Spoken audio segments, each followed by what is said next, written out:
This is my Cebu Blue. What is the scientific name for Cebu Blue? Cebu? Epipremnum pinnatum.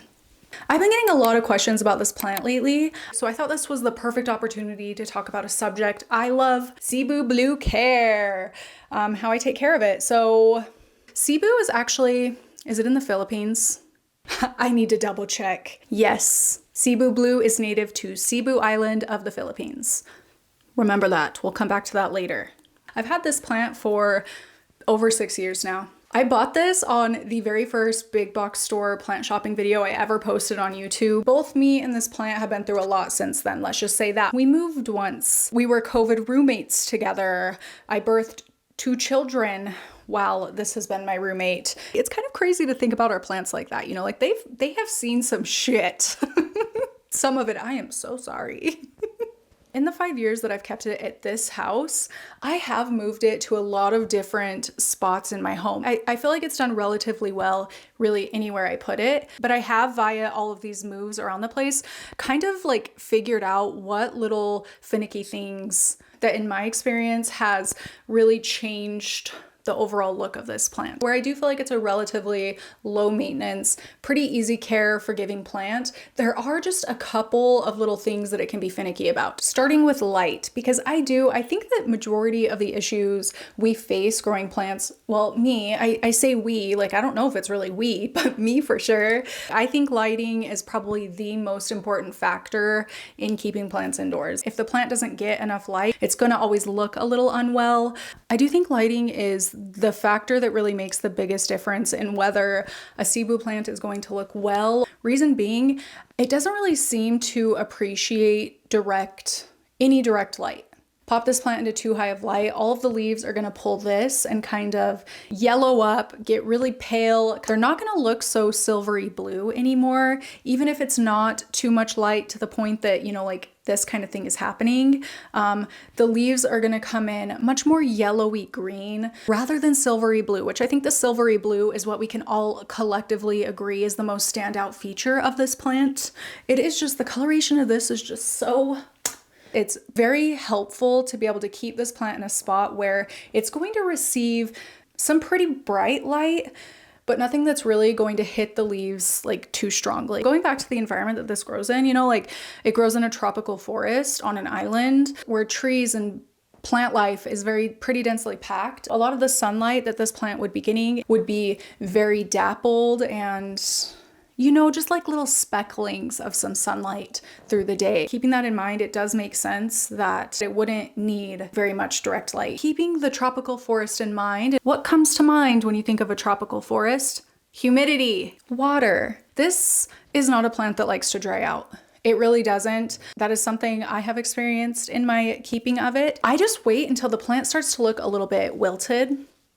Like just the teeniest bit wilted. I'm talking the first time I'm noticing it looking a little bit like not as bouncy or like plump or something. Watering it the day I noticed that look to the plant, it has done just fine. I feel like it is easier to underwater this plant than to overwater this plant. So for me, adding a lot more chunky additives to my potting mix, cocoa chips, orchid bark, big perlites. I add a bit more of that to my potting mix for this so that I'm able to water the plant a little bit more frequently. And that helps keep humidity around the roots of the plants. You know, if there are chunkier air pockets down in the root system and I'm watering it a little bit more frequently, then it's going to help create a humid environment down around the root system. This is all alleged, by the way. Did I mention that? My second watering tip is to keep it in a pretty deep saucer, you know, one that you can kind of overfill your plant and leave a little bit of extra water at the bottom so that over the course of the next few days, it can suck up what it needs. So like kind of a form of bottom watering. I do still water through the top, but I do like to have a little bit of bottom watering going on in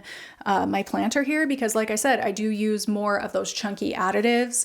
I want those chunky additives to be able to absorb and wick water up to the top of the planter so it's staying pretty evenly moist. I know like the first question I get about bottom watering is, Well, doesn't that give you root rot? It doesn't, because the chunky additives. They help keep bigger air pockets. There's less competition for oxygen. Where this plant does appreciate humidity, and even, you know, the foliage I think would appreciate some humidity. My house is dry as the Sahara.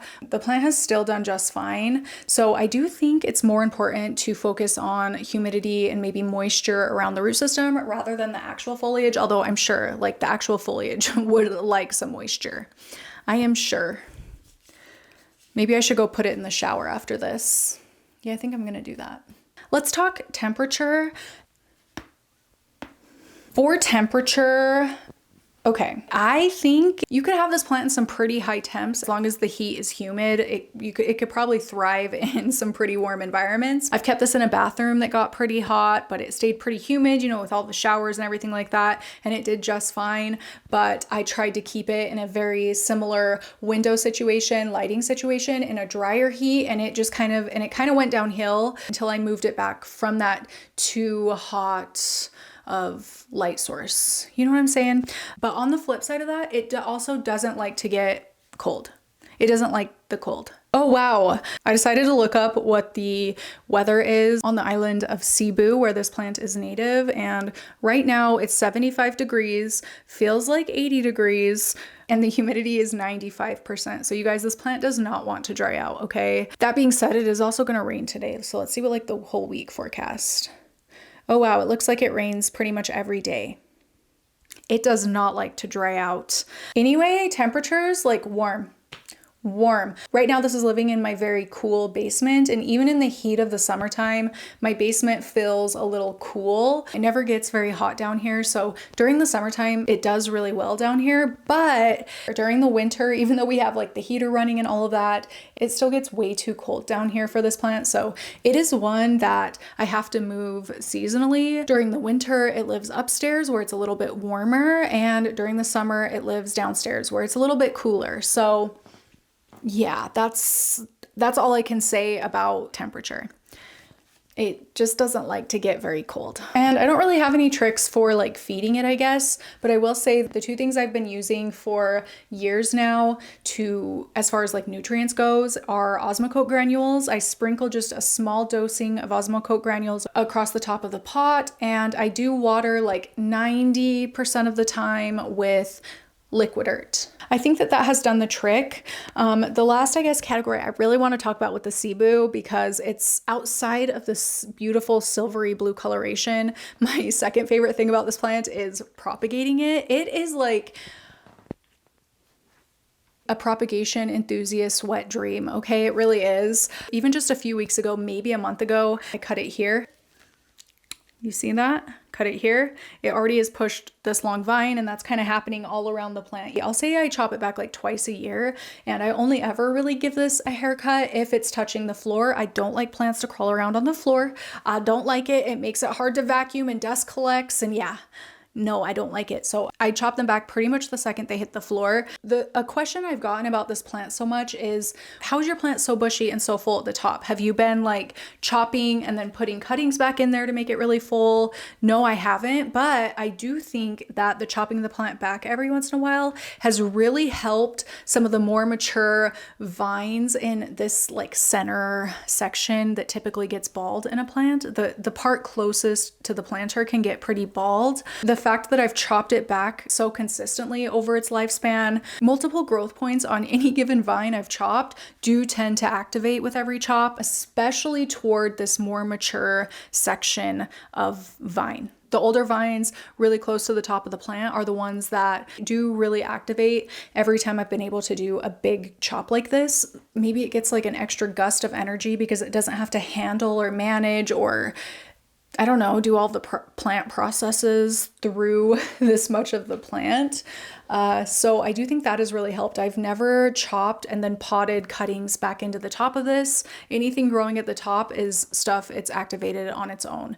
And with that being said, I haven't repotted this plant in 4 years.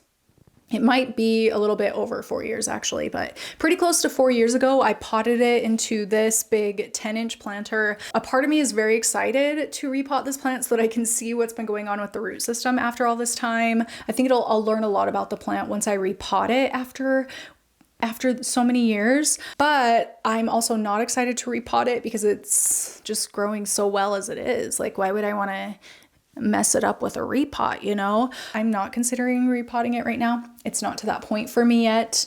I'm not having a hard time keeping it watered or anything like that. So yeah, that's really when I'll go ahead and repot, when I can't keep it watered anymore. But where was I going with that? I can't remember. Easy, low maintenance, frequently propagatable. It has mothered many of my plant shop plants. If you've ever bought a Cebu Blue from the Foliage Fix, this is its mother, Mommy. Mama Cebu.